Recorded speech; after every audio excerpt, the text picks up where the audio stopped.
Palavra do Senhor. Sei que abriu a palavra de Deus no livro de Salmos, no momento litúrgico. Agora, mantenha aí em Salmo, agora no 38. Salmo de Davi. Salmo de número 38.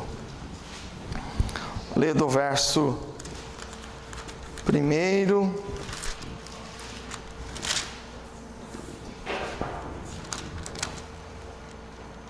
até o 11, depois saltamos para o 15 e vamos ler um pouquinho. O Senhor, não me repreendas na tua ira, nem me castigues no teu furor, porque as tuas flechas se cravaram em mim, a tua mão sobre mim desceu. Não há coisa sã na minha carne por causa da tua cólera, nem há paz em meus ossos por causa do meu pecado. Pois já as minhas iniquidades ultrapassaram a minha cabeça, como carga pesada são demais para as minhas forças. As minhas chagas cheiram mal e estão corruptas por causa da minha loucura. Estou encurvado, estou muito abatido, ando lamentando todo dia, porque os meus lombos estão cheios de ardor e não há coisa sã na minha carne. Estou fraco e muito quebrantado, tenho rugido por causa do desassossego do meu coração. Senhor, diante de ti está todo o meu desejo, e o meu gemido não te é oculto. O meu coração dá voltas, a minha força me falta, quanto à luz dos meus olhos, até essa me deixou. Os meus amigos e os meus propícuos afastam-se da minha chaga, e os meus parentes se põem em distância. Saltando para o verso agora de número 15, porque em ti, Senhor, espero, tu, Senhor meu Deus, me ouvirás, porque dizia eu, ouve-me, para que, se não alegrem de mim, quando escorrega o meu pé, eles se engrandecem contra mim. Eles se engrandecem contra mim, porque estou prestes a coxear, a minha dor está constantemente perante mim, porque eu confessarei a minha iniquidade, afligir-me-ei por causa do meu pecado, mas os meus inimigos estão vivos e são fortes, e os que sem causa me odeiam se engrandecem, os que dão mal pelo bem são meus adversários, porque eu sigo o que é bom. Não me desampares, Senhor, meu Deus, não te alongues de mim, apressa-te em meu auxílio, Senhor, minha salvação. Oremos. Pai de amor, diante da tua palavra bendita, nós nos inclinamos com muito temor, querendo ouvir a tua palavra, que já foi lida, mas o Senhor fale mais e mais aos nossos corações, nos ensinando a tua vontade nessa noite, em nome de Jesus, amém e amém.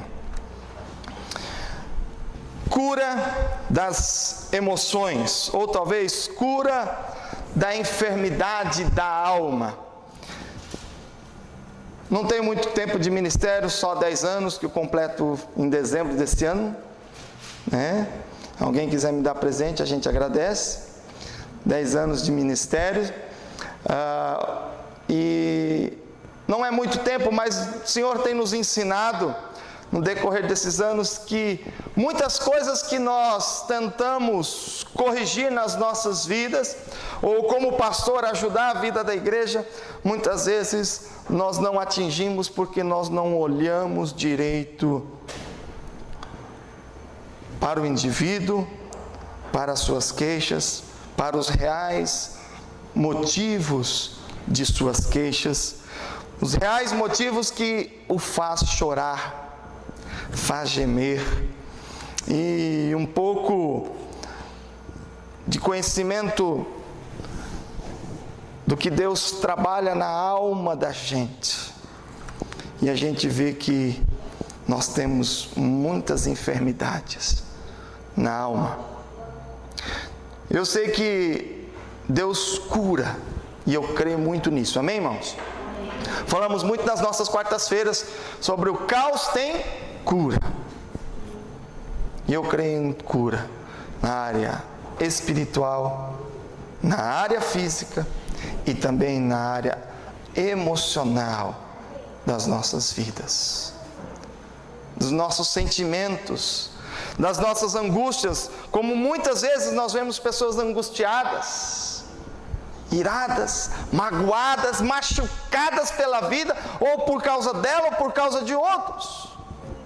E essas marcas vai ficando no nosso coração, e aí a gente talvez sente uma taquicardia, coração bate mais forte, aí você vai no médico, no cardiologista. Doutor, mas estou aqui, mede a minha pressão para você ver como é que está alta. Olha, eu estou sentindo as batedeiras. Quem tem batedeira faz bolo, né, irmão? Mas é assim que a gente fala, né? Estou sentindo uma batedeira no coração.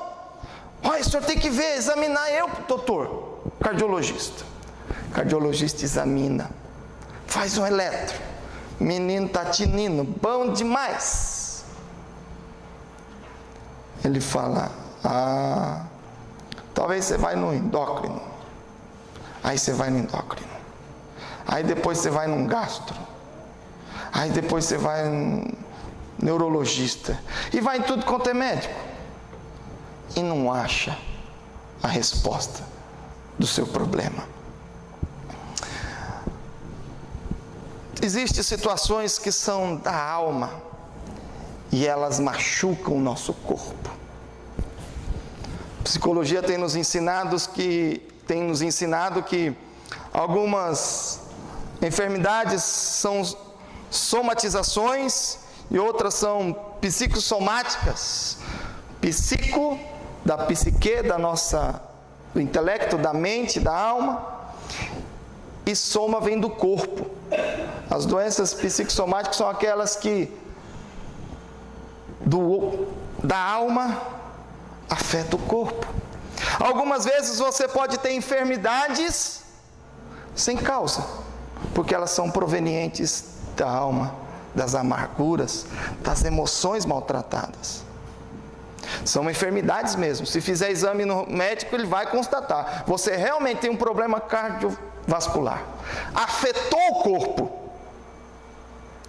Agora, tem problemas que você tem sintomas, mas não tem enfermidade.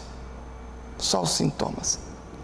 Você sente a batedeira no coração, mas não tem enfermidade. Ou às vezes realmente tem a enfermidade, porque isso é possível, nós termos problemas emocionais que afetam o corpo. Isso é comum, é comprovado, é científico. Ciências psicológicas nos mostram isso.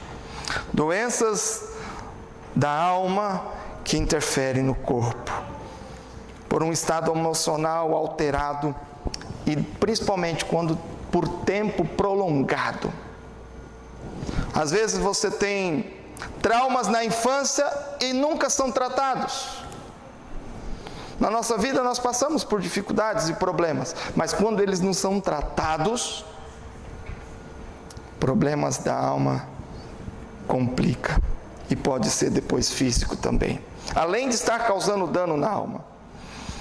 Abuso sexual na infância, além do trauma físico, fica um trauma emocional numa criança, ou abuso sexual também em adultos, homens, mulheres, jovens. Isso machuca a alma e depois complicado. Mas também são problemas da alma quando jogamos culpa em outra pessoa, de maneira injusta. Aquela pessoa que recebeu aquela culpa, aquele fardo, aquele jugo, que não era dele, isso lhe pesa, pode causar danos. Separação dos pais afeta de maneira dolorosa a vida dos filhos. Uma crise financeira dos pais pode afetar seus filhos, principalmente quando isso lhe traz até mesmo necessidade e fome, querer comida e não tem. Morte dos pais quando os filhos ainda são menores. E por que não dizer violência do marido contra a mulher, mulheres machucadas física e na alma, fisicamente e emocionalmente. Pode causar outros transtornos que devem ser tratados.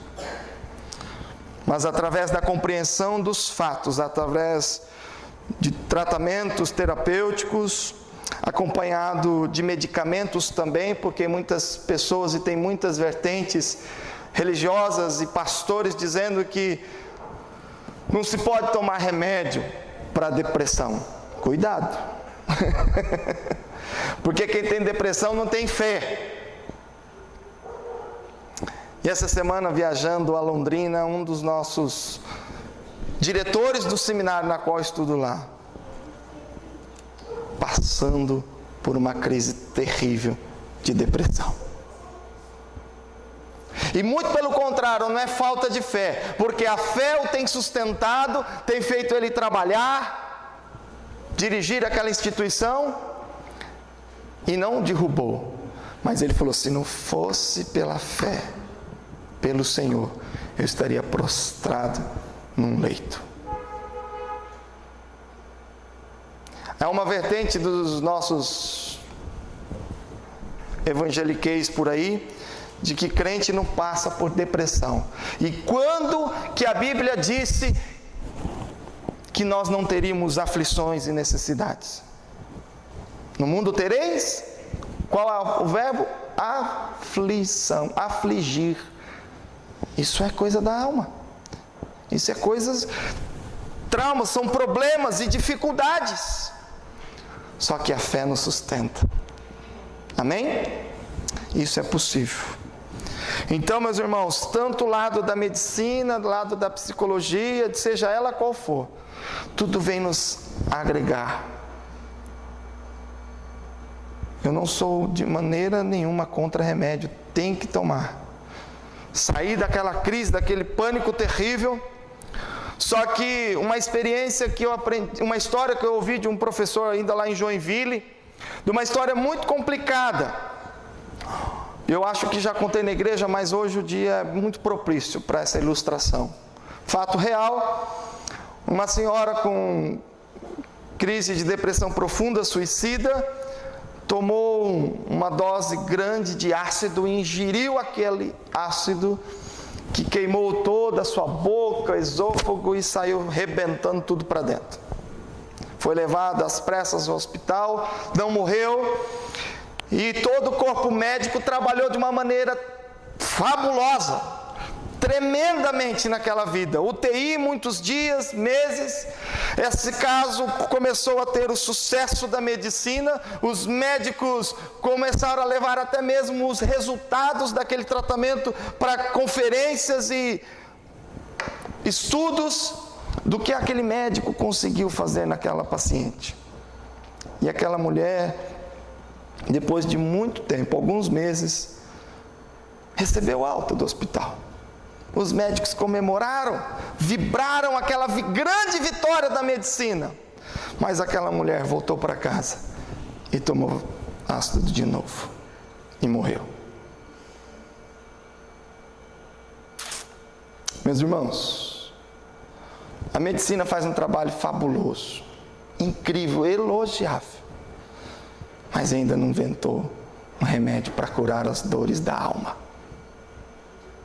Não tem remédio humano que possa curar traumas do coração, das emoções. A aflição da alma ainda não há remédio. Esse só o Senhor Jesus, amém? A medicina faz coisa fabulosa, mas o nosso Deus faz muito mais. Aleluia. Não há dano humano ou psíquico que Deus não possa reverter. Amém?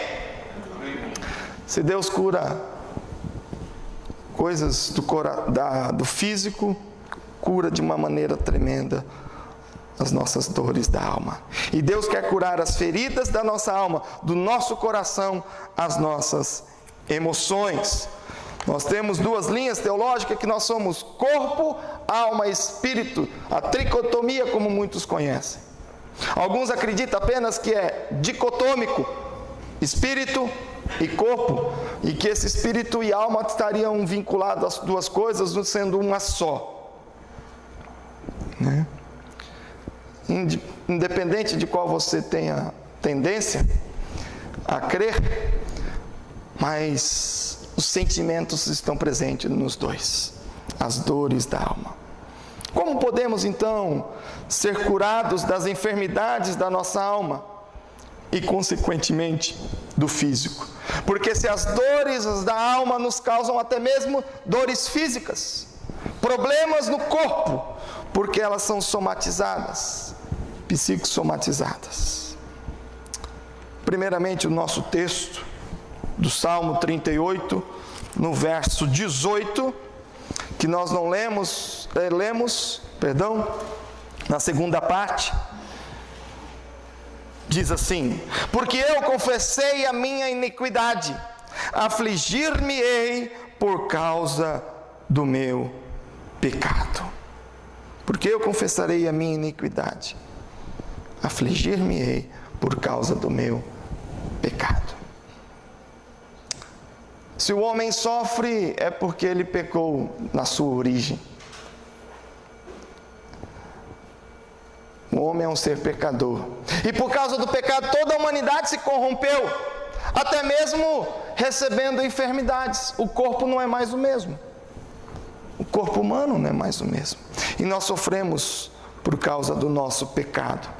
Mas falando mais precisamente do pecado relacionado ao pecado que precisa ser confessado. Precisamos assumir as consequências dos nossos erros e nos arrependermos. Porque esse pecado que você cometeu tem consequências terríveis, podendo ter consequências físicas também. Não todas. Agora, pastor, será que toda enfermidade é proveniente do meu pecado? Não.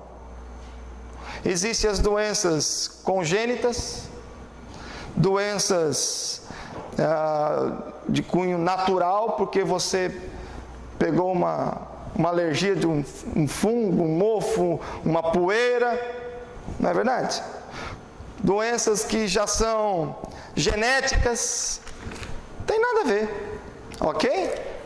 São enfermidades que você já nasce com ela, outras ambientais que você pega do tempo,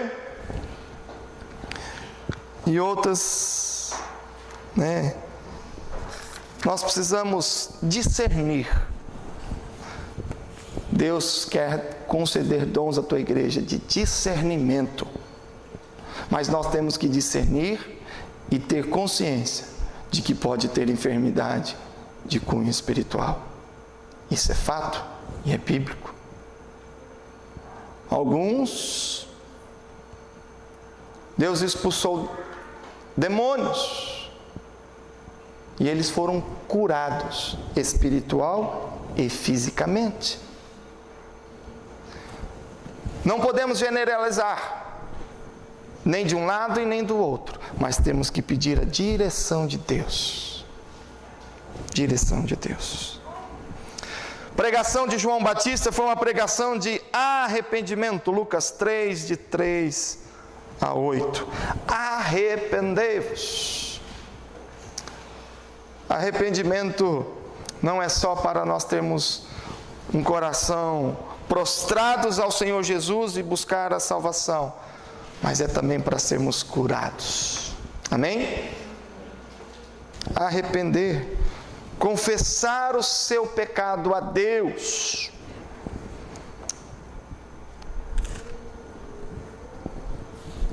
A minha esposa tem sido um gabinete de confissão dos meus pecados.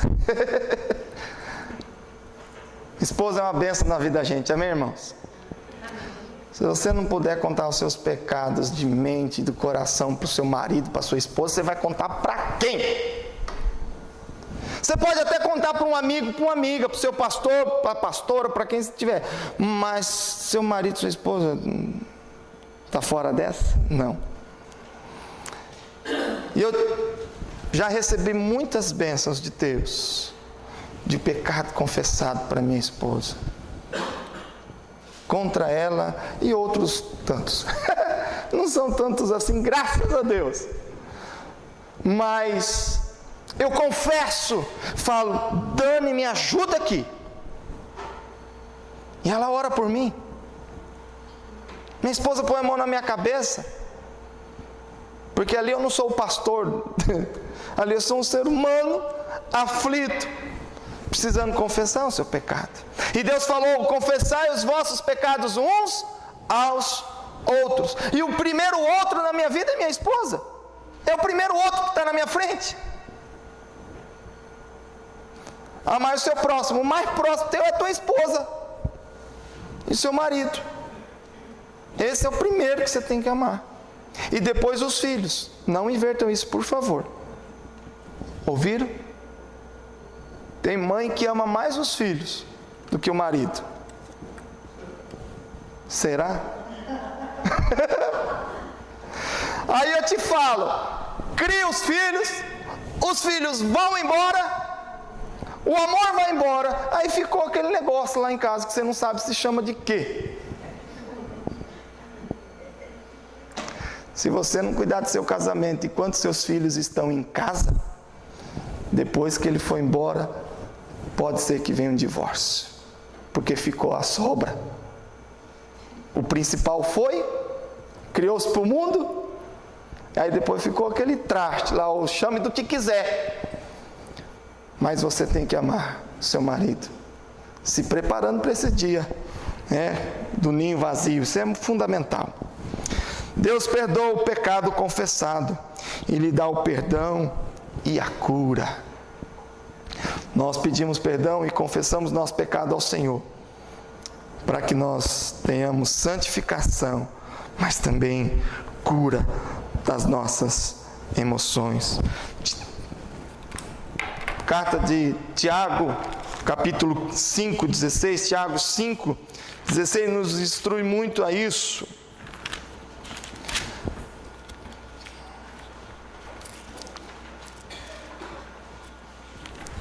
Tiago, capítulo número 5,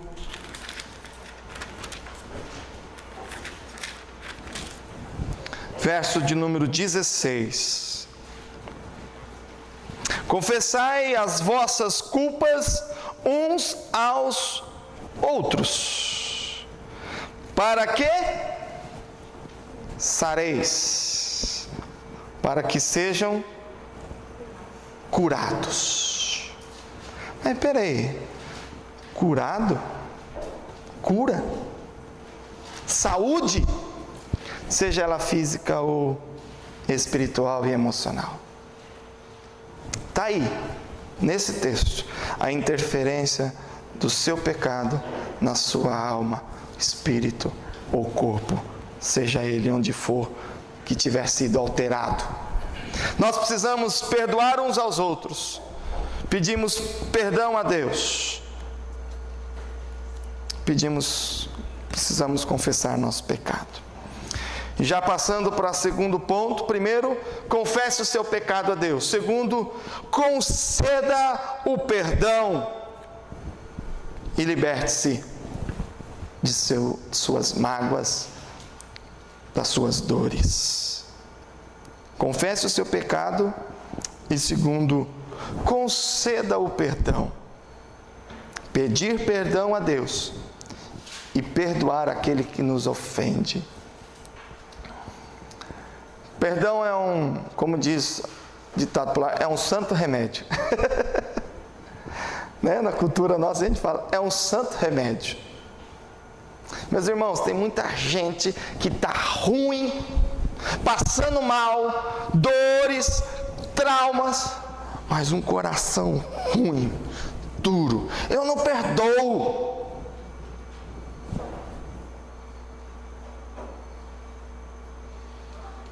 Eu não perdoo.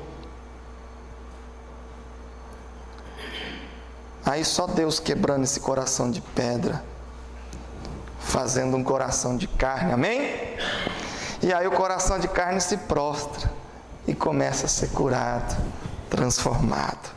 Mas tem que se prostrar diante de Deus e diante do seu irmão e reconhecer: meu irmão, me perdoa.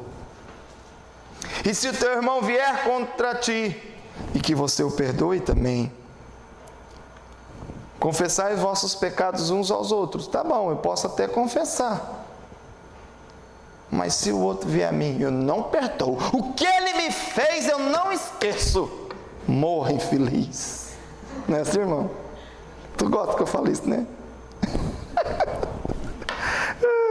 Irmãos, nós temos que pensar que se Deus já trabalhou na alma daquele indivíduo, no coração, na mente, ele está se prostrando diante de você, pedindo perdão. E aí você não perdoa o que ele fez comigo. E agora com essa tecnologia, a internet, passando vídeo para lá e para cá, a gente vê algumas reportagens de mães perdoando o assassino dos seus filhos, visitando ele na cadeia e perdoando os algozes dos seus filhos. O que você fez é grave, você destruiu minha família, mas em nome de Jesus eu te perdoo. E assim, as câmeras filmando. Impressionante isso. Muitos vídeos desses têm rodado aí pelo YouTube, passado pela internet. E a palavra perdoar, a gente muitas vezes se confunde, achando que a gente deve perdoar quando Deus tocar o meu coração. Eu não sinto vontade de perdoar. E você nunca vai sentir. Nunca vai sentir vontade. Porque a nossa carne nunca vai querer perdoar. A nossa razão não vai perdoar. Porque muitas vezes esse perdão do molde humano é injusto. Eu vou perdoar quem fez mal para mim, ele não merece o meu perdão. É essa razão humana, é essa justiça humana. Mas perdoar é divino, amém? Glória a Deus. Perdoar é divino porque ele é ordenança de Deus. Perdoai. Se alguém vier pedindo perdão para você, perdoe, conceda o seu perdão. E eu gosto muito de dizer: perdoar não é querer e não é sentir. Perdoar é obedecer. Perdoar não é querer nem sentir, é obedecer. E a gente muitas vezes, como filhos, ainda mais os pequenos, obedece os pais muitas vezes sem vontade, né? Eu não quero ir para a escola. Filho, tem que ir, obedece o pai, vai para a escola. Ele vai contrariado. Mas quando ele vai, ele aprende, ele estuda geografia, matemática, ele cresce, tem relacionamentos com os amigos, com os professores, e ele está sendo abençoado quando ele obedece.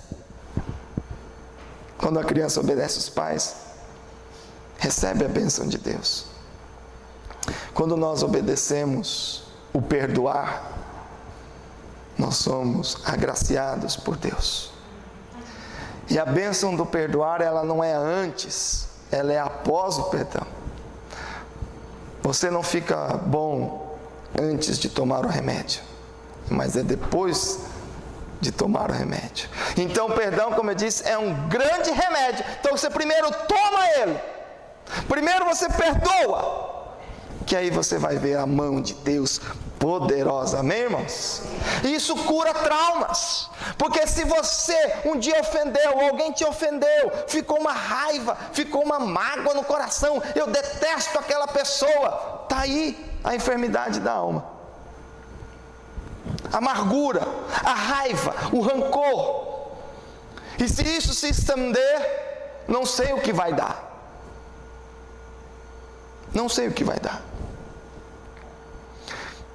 Casais que problemas no começo do casamento. E eu já escutei um casal falou para mim: pastor, tá difícil. Eu falei: por que, irmã, que tá difícil? Porque eu não suporto mais o meu marido morar junto com a sogra dela, mãe do rapaz. Eu falei: é. Há quanto tempo vocês estão morando junto? 25 anos, pastor. Eu falei: é, pastor. Eu não aguento isso, pastor. Há 25 anos que eu sofro de morar junto com a mãe dele. Eu falei: é verdade. Quando você contou isso para o meu marido? Nunca, pastor. Nunca contou isso para o marido? Que ela estava ali contrariada, guardando essa mágoa, essa tristeza. 25 anos, dormindo com o mesmo homem, e não conta, e não desabafa. Que pode um negócio desse? Meus irmãos, temos que falar e sermos curadores na vida um do outro. Amém? Eu lembro da nossa passagem do Dia dos Namorados, sermos curadores um na vida do outro. Conceda o perdão. Quem deve tomar a iniciativa? Eu também gosto de falar muito disso quando falo de perdão. Quem deve? Lógico, aquele que ofendeu, aquele que te bateu. Será? Nesse exemplo que eu dei do rapaz que assassinou o filho de uma senhora, e ela foi até o presídio pedir perdoar, não pedir perdão, perdoar o assassino do seu filho. Ela tomou a iniciativa. Quem deve tomar a iniciativa? Qualquer um, seja o ofensor ou o ofendido, não importa. Deus está tocando o teu coração, vá. Porque fala assim: mas pastor, foi o outro que me ofendeu, pastor. Eu estou magoado, pastor. Então agora você tem que pedir perdão para tirar essa mágoa do coração. Mesmo que a ofensa seja do outro, mas agora a mágoa é tua. Entendeu? E quem está sofrendo é você, com essa mágoa no coração. E ela vai te trazer feridas, podendo ser até física. Não guarde a mágoa e o rancor. Não guarde em suas emoções o veneno contra você mesmo. Não guarde em seu coração o veneno contra você mesmo.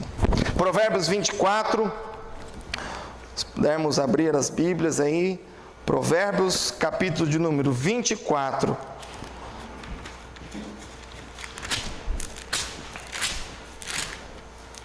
(17) e depois o 19. Quando cair o teu inimigo, não te alegres, nem quando tropeçar, se regozije o teu coração. Não vá contra o seu inimigo. Não vá contra, porque o Senhor isso não veja, e seja mal aos seus olhos, e desvie dele a sua ira. Não se alegre com a tristeza do seu inimigo. Verso 29 diz assim: não digas, como ele me fez a mim, assim lhe farei a ele. Pagarei a cada um segundo a sua obra. Eu não vou devolver para o meu inimigo o mesmo que ele me fez, mas eu devo ter uma atitude de perdão. E ainda no capítulo 25, 21 e 22. Se o que te aborrece tiver fome, dá-lhe pão para comer, e se tiver sede, dá-lhe água para beber, porque assim brasas lhe amontoará sobre a cabeça, e o Senhor tu pagará. Quem vai vingar vai ser o Senhor. E você vai ter a atitude de amor, de misericórdia, de compaixão e, por que não, de perdão. Mas aquela pessoa me pediu perdão, ele me perdoou. Olha, eu pratiquei o mal e você colocará a brasa viva, ela vai ficar encucada com aquilo, o seu testemunho. Você ganhará com certeza uma vida para o Senhor Jesus. Amém? Para sermos curados de nossa alma, preciso confessar o seu pecado ao Senhor, pedir o perdão e perdoar, conceder o perdão e nos libertarmos de nossas mágoas. E por fim, confiar na provisão divina. Amém? No nosso texto principal, Salmo de número 38, primeiro verso de número 9 diz assim, Salmo 38, 9: Senhor, diante de mim está todo o meu desejo e o meu gemido não te é oculto. Ele coloca o seu gemido diante do Senhor. A gente fica pensando, pessoas estão gemendo, devem procurar os médicos, e eu disse que sim, mas não entregam ao Senhor.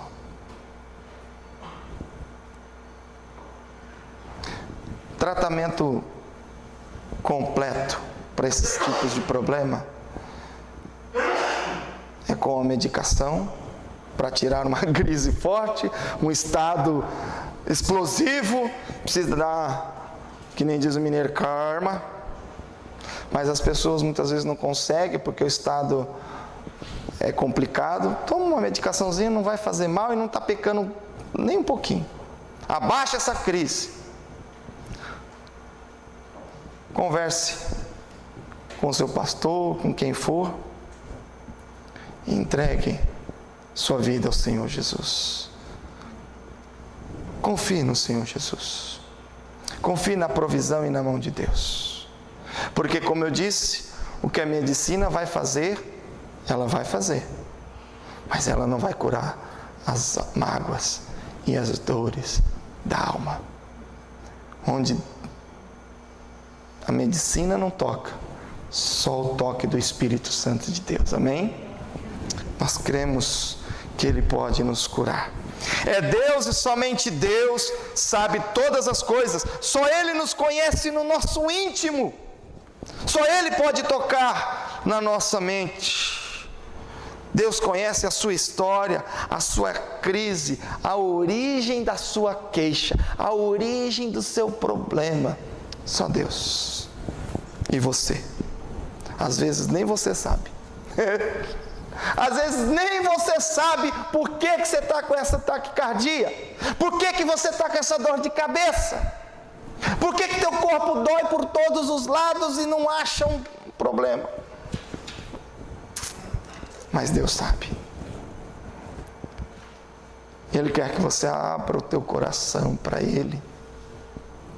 Abra o seu coração e deixa Jesus entrar lá no fundo, fazer uma vasculhada lá no fundo da tua alma. Deus nos conhece e sabe o que nós realmente precisamos. Ele é Deus que está acima de tudo, de todos, inclusive dos médicos, dos remédios e de nós mesmos. Deus cura, e eu creio nisso. Salmo 37, 5. Entrega o teu caminho ao Senhor. Entrega o teu caminho ao Senhor. Confia nele, e Ele tudo fará. Eu gosto demais disso. Nos nossos programas da rádio eu sempre falo. Vira e mexe no finalzinho da mensagem, sempre aplico esse verso 37, 5. Confie no Senhor. Tem gente confiando muito na medicina, se esquecendo de Deus.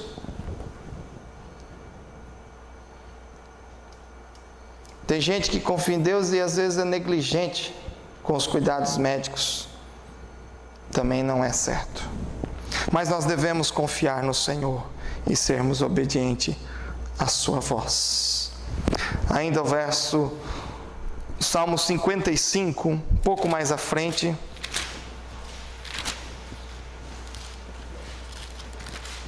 Salmo de número 55, o verso 2.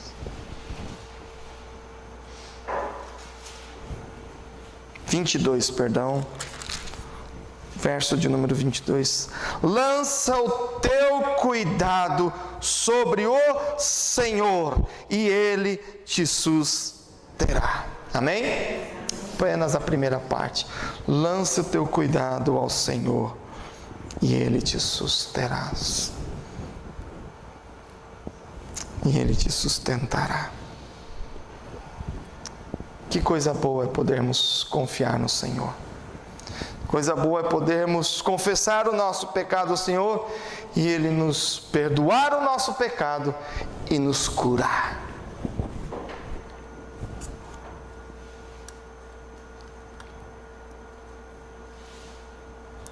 O Senhor Jesus curava a enfermidade e tratava o pecado, tratava o coração.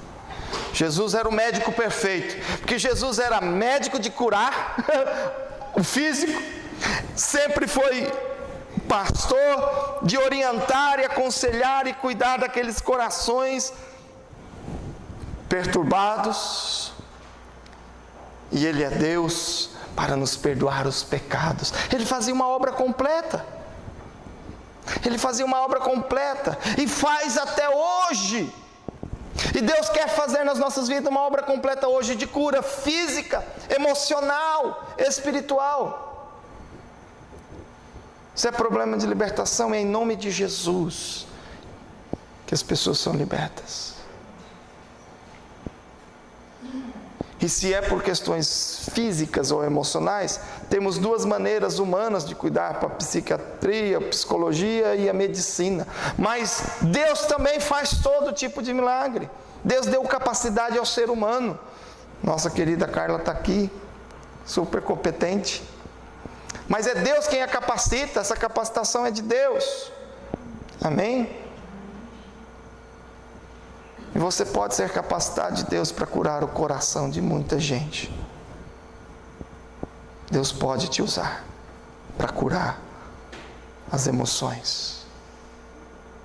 Deus pode te usar para curar fisicamente. Põe a mão na cabeça do abençoado, ore por ele, e ele levanta curado em nome de Jesus. Porque é o poder de Deus.